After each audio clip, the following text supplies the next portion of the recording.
Consultório CBN, com Henrique Bonaldi.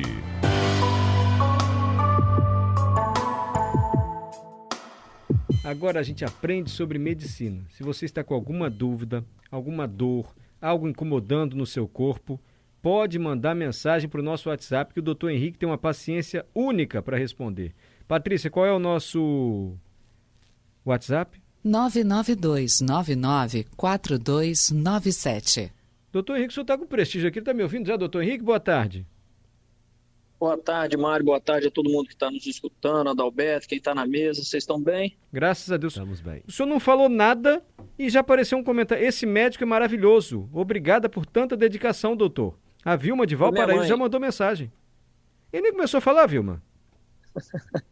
Graças a Deus. Está funcionando para alguma coisa, né, Mário? Graças ao senhor, a sua boa vontade, a sua didática para explicar as coisas de maneira que até eu entendo. Então, certamente, todo mundo vai entender. Eu estou encantado ainda com a função do pâncreas. Primeiro com o fígado. O senhor falou que o sangue passa pelo fígado. Ele tem que ser muito bem cuidado. Aí depois o senhor explicou a função do pâncreas, de que maneira a insulina ajuda a combater a glicose, não é isso? E às vezes a gente come tanto açúcar, tanta glicose, que a insulina que nós temos reservadas no nosso corpo não dá conta, e aí as extremidades do corpo, de ter os vasos mais finos, acabam sofrendo mais. O senhor explicou o que é a diabetes. Estou aprendendo direitinho, doutor? Exatamente assim. Nossa, mas é a uma revisão aula. do Mário antes da gente começar é sensacional, né? Não, hoje, olha que eu nem comecei lá do intestino, hein? Já fui direto para o fígado. Lembrando, fígado Adalberto, lado direito. Abaixo da costela. Ai, peraí que eu me perco no direito. Logo abaixo. Meu Deus, não sabe nem direito e esquerdo, vai aguentar o fígado. Cá, fígado do lado direito. Cá, baço do lado esquerdo. Okay. Atrás da costela, bem atrás dos ossos. Bate aí, ó. Aqui, ó. É o que, doutor? Fala para ele. Pulmão, protegido pelas costelas. Tá exatamente. Aonde você tem costela, você tem pulmão. Tá vendo? Agora eu achei meu pulmão, Mário. Lembrou da fúrcula? Fúrcula aqui, ó. Não, tem aí a gogó, Adalberto. Aqui embaixo, aqui. Eu tenho um buraquinho embaixo do seu pescoço aqui, ó. Não é isso, doutor? A fúrcula. Exatamente. E assim a gente vai conhecendo a anatomia, aprendendo. O intestino, ele dá uma voltinha pelo lado direito, faz um bololô aqui do lado esquerdo no alto, não é isso, doutor? Um monte de tripa que é o intestino. Exatamente. A parte que absorve, ela para perto da sua região inguinal, ou seja, perto da sua virilha direita. A partir daí, ela sobe em direção ao fígado, atravessa de um lado para o outro em direção ao baço, desce em direção a outra virilha e finalmente sai no ânus. Nessa parte, ela já não tem tanta função de absorção. Ela tem função mais de absorção de água do que de nutrientes. E aí por isso que as suas fezes saem mais ou menos endurecidas, não saem como o tanto de líquido que você tomou lá durante o dia todo. É porque ela vai desidratando nessa última porção do intestino. E por que tem que ter muita fibra? Verdura, essas coisas? Fibra? Tipo, porque senão na hora... É igual como quando a gente come muita proteína, num dia de muita carne, quem malha muito, toma esses proteínas da vida, as fezes ficam muito endurecidas. E aí ela pode dar um monte de coisa, desde dor para evacuar, até, por exemplo, hemorroida. Parte das hemorroidas que existem no mundo é porque você não cuidou ao longo do tempo do seu intestino, e você faz muita força para evacuar. Isso tende a forçar os vasos nos finalzinho ali perto do ânus, forçam ele para fora, e ficando para fora a gente chama de hemorroida. Nada mais é do que um vasinho que estufou, é como se fosse uma varize. Olha que aula. Doutor, hoje a gente vai chegar no pobre do baço ou ainda não? Tem algo mais pra gente aprender sobre o pâncreas? Vamos começar com ele. Não, vamos começar pelo baço, senão não chega ele, coitado. Onde é que ele está? Ele está exatamente na posição contrária ao fígado. Isso. Mário, ele é tão para dentro das nossas costelas, que para eu conseguir palpar o baço, eu tenho que fazer uma posição específica no leito. Então, se eu pegar um sujeito deitado normal, eu não consigo fazê-lo. Entendi. Tá lá bem escondidinho lá dentro da gente. Ele é que tamanho, mais ou menos, o baço, assim? É mais ou menos o tamanho da sua mão fechada vezes 2. Põe assim, ó. Fecha o seu punho e multiplica por 2. É mais ou menos desse tamanho. Botar um punho em cima do outro. Exatamente. O pâncreas, o senhor falou, é tipo um pepino, assim... O fígado, a gente lembra que é o fígado de boi. É tipo o fígado de boi, a textura. E o baço? Pepino molengo, o pâncreas, né? O pepino molengo. O baço é mais ou menos da mesma textura. Vamos pensar assim. É uma textura semelhante à textura do fígado. Uhum. E para que serve o baço? O que passa pelo baço? O baço basicamente para duas funções. Maturação de célula e a outra função é para produção de célula, vamos chamar assim. Basicamente, todas as células que nós estamos falando é do sangue.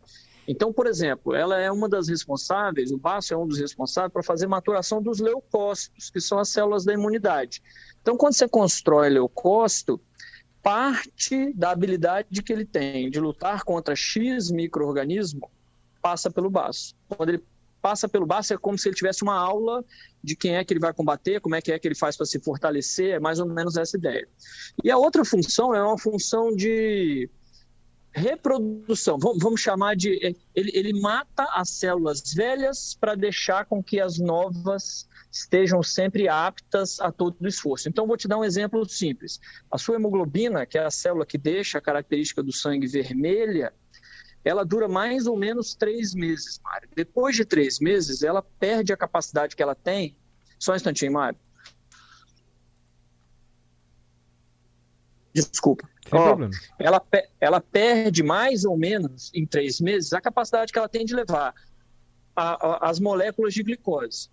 Sendo eu, hemácia, ficando mais velha, acima de 90 dias, perdendo essa capacidade, eu tenho que ser reposto por um outro indivíduo, certo? Por uma outra hemácia. Se eu fizesse isso numa produção sem fim, uma hora meu sangue ia ser tão viscoso que não ia passar pelos vasos. Então, qual é a lógica? Se eu produzo uma, eu mato uma. Se eu produzo uma, eu mato uma. Esse mato uma, quem é capaz de olhar para as hemácias e falar, você tem 3 meses e precisa ser detonada, é o baço. O baço é o cara capaz de olhar e falar, você tem que ser detonado. Mas só as células que passam pelo sangue ou outras células também? Não, só as células sanguíneas. Tirando as células sanguíneas, não precisa mais. Então, peraí que a gente vai demorar para o baço, espera mais um pouquinho. Porque eu já não sei nada do que é célula do sangue. O senhor falou leucócitos, depois o senhor falou hemoglobina, depois o senhor falou hemácia, eu já me embolei todinho. Hemoglobina e hemácia mesmo. Hemoglobina deixa o sangue vermelhinho, não é isso? Hemoglobina e hemácia. É mais ou menos a mesma coisa. Tá. A hemácia é o nome da célula.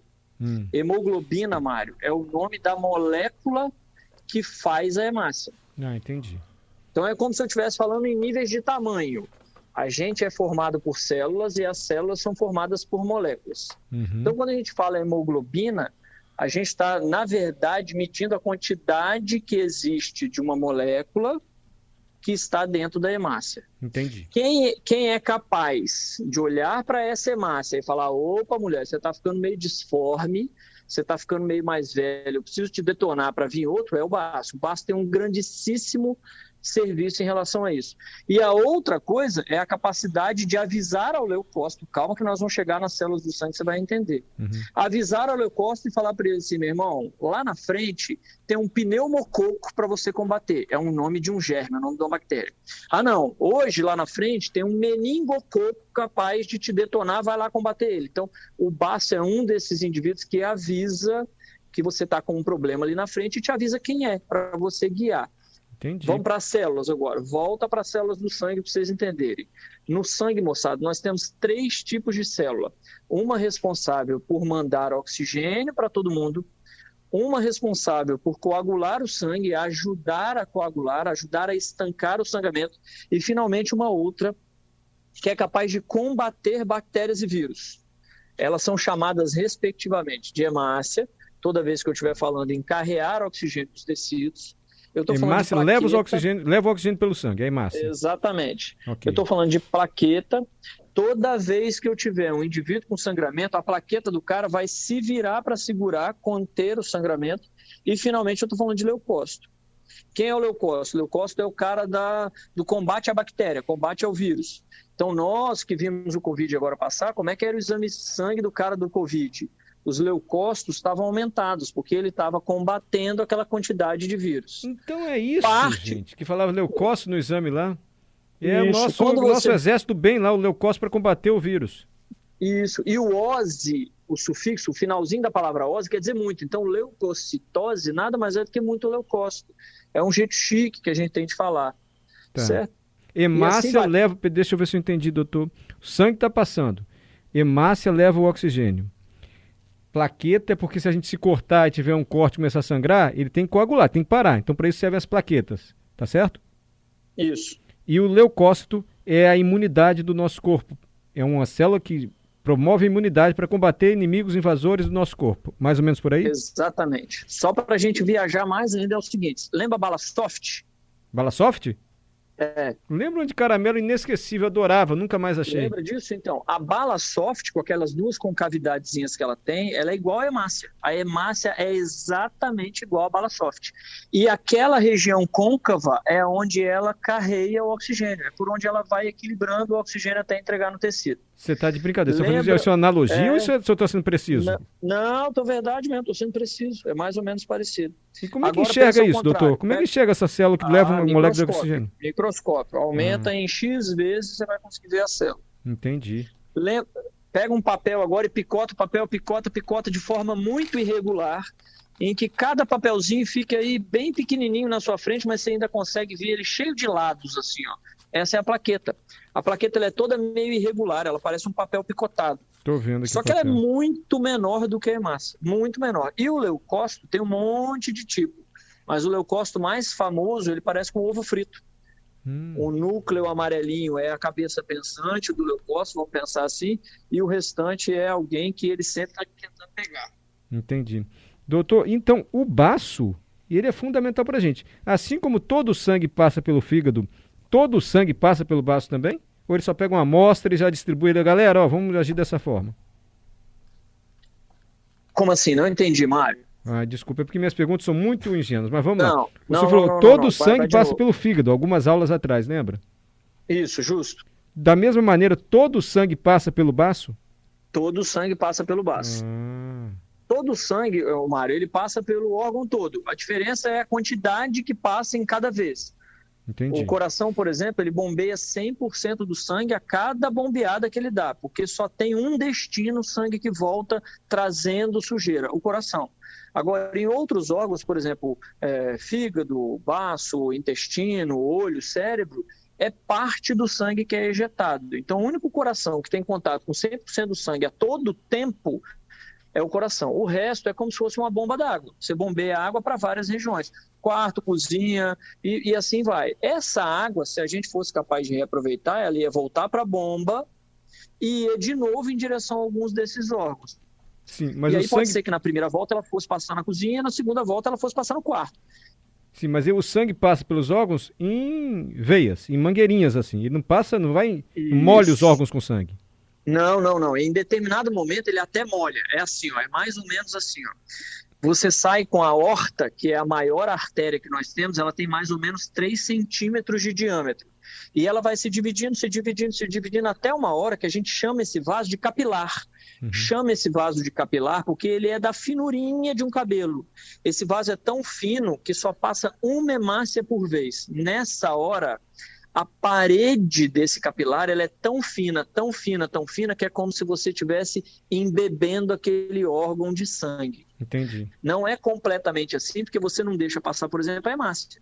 Mas o líquido que tem dentro daquele vaso passa praticamente todo para o tecido, levando coisas boas, nutrientes, oxigênio, e volta aquele líquido que estava no tecido cheio de coisas ruins, cheio de excretas, lixo, gás carbônico, e volta para o mesmo vaso, entendeu? Tá cheio de gente mandando pergunta do baço aqui, doutor. Olha só, não peguei o nome dele, mas é um policial civil. Ele está mandando a seguinte pergunta. GP, ele colocou assim. Então, quando os leucócitos estão baixos, tem alguma coisa a ver com o baço? Pelo que eu entendi aqui, GP, se os leucócitos estão baixos, bom pra gente. Geraldo. É o Geraldo? Porque ele não vai combater, não tem nenhum invasor lá para os leucócitos agirem com mais rapidez. Ou eu entendi tudo errado, doutor? Não, é assim, ó, Geraldo, é mais ou menos assim. A gente tem um nível de tolerância para leucócitos tanto baixos quanto altos. Então, por exemplo, se eu tenho um leucócito maior do que 10, 12 mil, isso pode ser indicativo de uma infecção, e aí você resolveu produzir mais do que deve. Quer ver uma outra que altera muito o leucócito para cima? Leucemia. Alguns indivíduos que têm câncer de sangue desenvolvem uma quantidade desse tipo de célula enorme.